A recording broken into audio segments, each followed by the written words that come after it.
प्यारे बच्चों, class 12th final exam economics का आर्ट साइंस कॉमर्स के बच्चों के लिए चैप्टर बाय चैप्टर परीक्षा में पूछे गए ऑब्जेक्टिव प्रश्नों को हम लोग देख रहे थे, जिसमें से चैप्टर 3 तक कंप्लीट हो चुका है। इस वीडियो में हम लोग चैप्टर 4 और चैप्टर 5 ग्रुप ए के ऑब्जेक्टिव प्रश्नों को देखेंगे, जो जैक में अधिकतर पूछते हैं। चैनल पर पहली बार है तो जरूर सब्सक्राइब कर ले।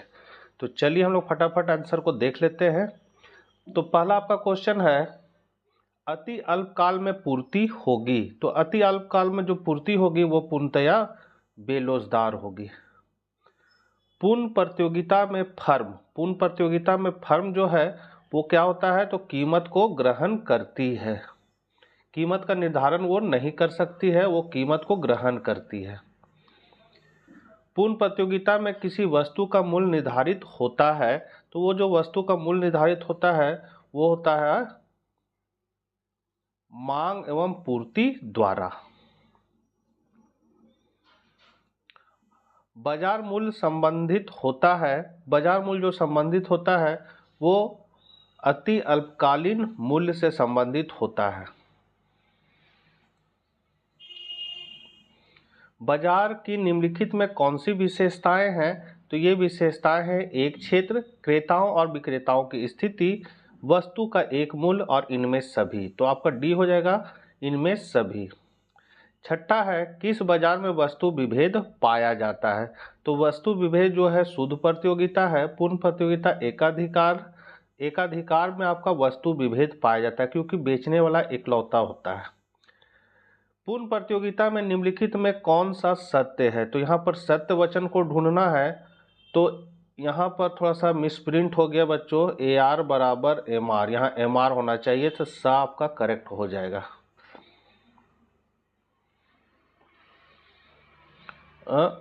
सर नहीं, फर्म कीमत निर्माता है, कीमत निर्माता नहीं। फर्म का मांग वक्र पूरी तरह से लोचदार होता है। ए आर बराबर एम आर है, ये सभी। यहाँ डी हो जाएगा बच्चों, ये सभी। यहाँ होता है फर्म कीमत स्वीकारक होता है, कीमत निर्माता नहीं, ये लिखा होना चाहिए, मिसप्रिंट है यहाँ पर। फिर है फर्म का मांग वक्र पूरी तरह से लोचदार है, सही है। यहाँ पर आपका थोड़ा फिर मिसप्रिंट है, ए आर बराबर हो जाएगा एम आर, और फिर है ये सभी, तो आपका डी हो जाएगा ए सभी। आगे बढ़ते हैं, बाजार मूल्य को परिभाषित किया जाता है। तो बाजार मूल्य को परिभाषित किया जाता है अल्पकालीन बाजार के रूप में। किसी वस्तु का मूल्य निर्धारित होता है, तो वस्तु का जो मूल्य निर्धारित होता है वो मांग और पूर्ति के द्वारा होता है। इसको हमेशा याद रखिएगा, बार बार ये क्वेश्चन आता है। एकाधिकार बाजार किसे दर्शाता है। तो एकाधिकार बाजार जो है वो उत्पादन प्रक्रिया, वितरण प्रणाली, आर्थिक व इनमें सभी, आपका आर्थिक विकास को दर्शाता है।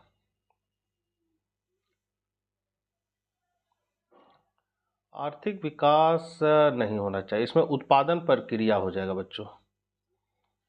11 है, एक विक्रेता का बाजार कीमत पर कोई प्रभाव नहीं होता है। तो किस पर कीमत पर प्रभाव नहीं, तो पूर्ण प्रतियोगिता में हो जाएगा आपका। एकाधिकार की विशेषता है। तो एकाधिकार की जो विशेषता है वो है फर्मों या विक्रेताओं की अधिक संख्या, फर्मों का स्वतंत्र प्रवेश व छोड़ना, फिर है आपका एक विक्रेता और अधिक्रेता, यही होगा आपका करेक्ट आंसर। 13 नंबर है, एकाधिकार फर्म के संतुलन की शर्त नहीं है। तो यहाँ नहीं है पूछ रहा है, तो यहाँ हो जाएगा ए आर बराबर सीमांत लागत, ए आर बराबर एम सी, ये नहीं है।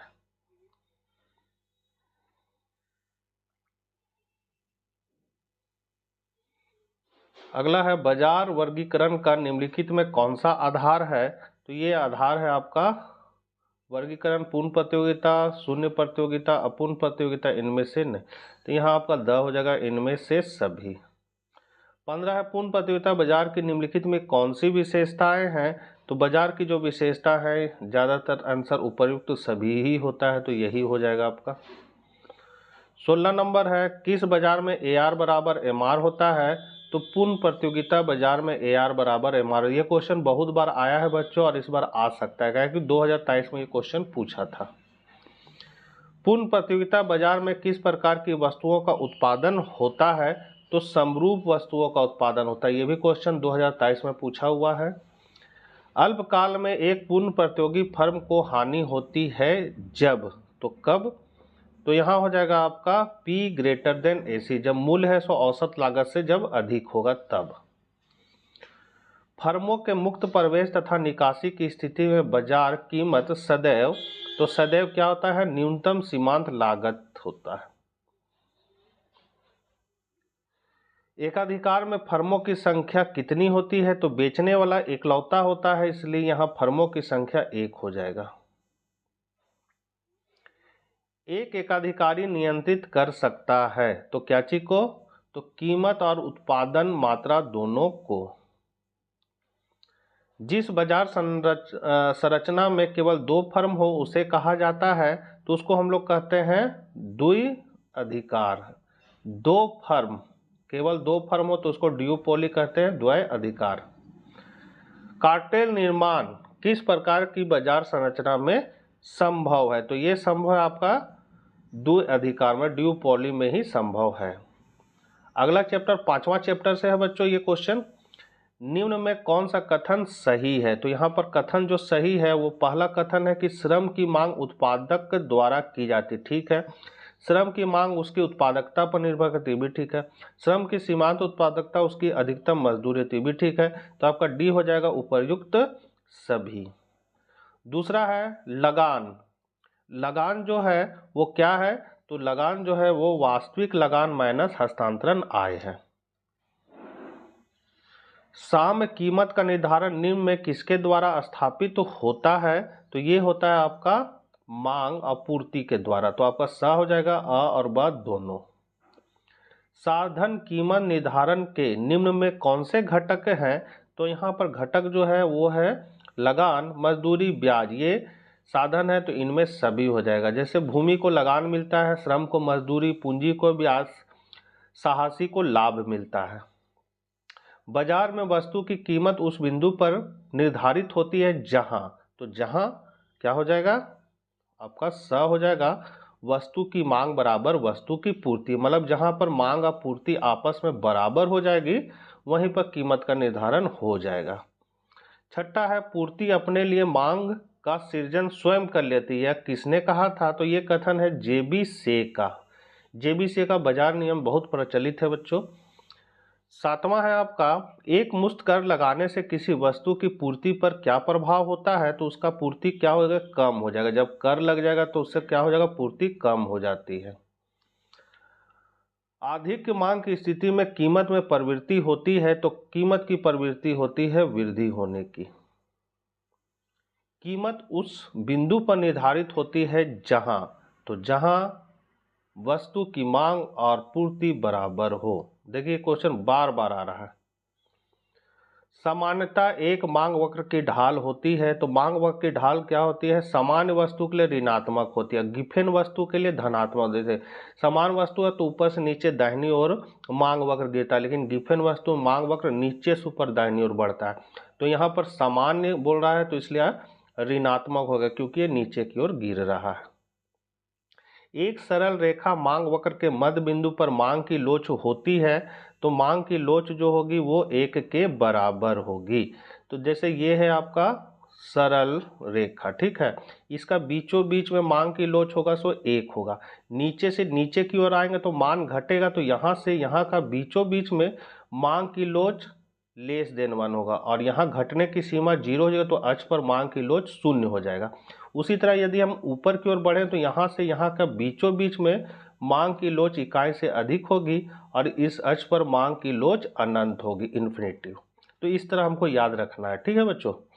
आगे बढ़ते हैं। अन्य बातें समान रहने पर किसी वस्तु की कीमत में 5% की वृद्धि होने से उस वस्तु की पूर्ति की मात्रा 6% बढ़ जाती है। तो वस्तु की पूर्ति की कीमत लोच क्या होगी? तो इसका फॉर्मूला होता है पूर्ति की लोच का डेल्टा Q बट्टा Q बट्टा डेल्टा P बट्टा P, ठीक है। तो यहाँ पर अनुपातिक परिवर्तन तो बता रहा है प्रतिशत परिवर्तन, इसलिए डायरेक्ट हम लोग यहाँ कीमत नीचे है तो कीमत नीचे और मात्रा है 6%, तो ऊपर मात्रा 5 से 6 को भागा लगा देंगे तो आपका आ जाएगा 1.2। तो 1.2 मतलब स हो जाएगा आपका। यदि किसी वस्तु की बाजार मांग तथा बाजार पूर्ति क्रमशः डी और एस है तो बाजार संतुलन को निम्न में से किस स्थिति में दर्शाया जाता है। तो हम लोग सभी जानते हैं संतुलन कहाँ होता है, जहाँ पर S बराबर डी लिखिए या फिर D बराबर S लिखिए, मतलब जहाँ पर मांग और पूर्ति बराबर हो जाती है वही संतुलन बिंदु होता है, इसलिए आपका आ हो जाएगा। तो बच्चों ये चैप्टर 4 और 5 के परीक्षा में अधिकतर पूछे गए ऑब्जेक्टिव प्रश्न के उत्तर थे। अब हम लोग ग्रुप बी में के ऑब्जेक्टिव प्रश्नों को देखेंगे नेक्स्ट वीडियो में। तो मिलते हैं नेक्स्ट वीडियो के साथ, तब तक आज्ञा दीजिए। जय हिंद, जय भारत।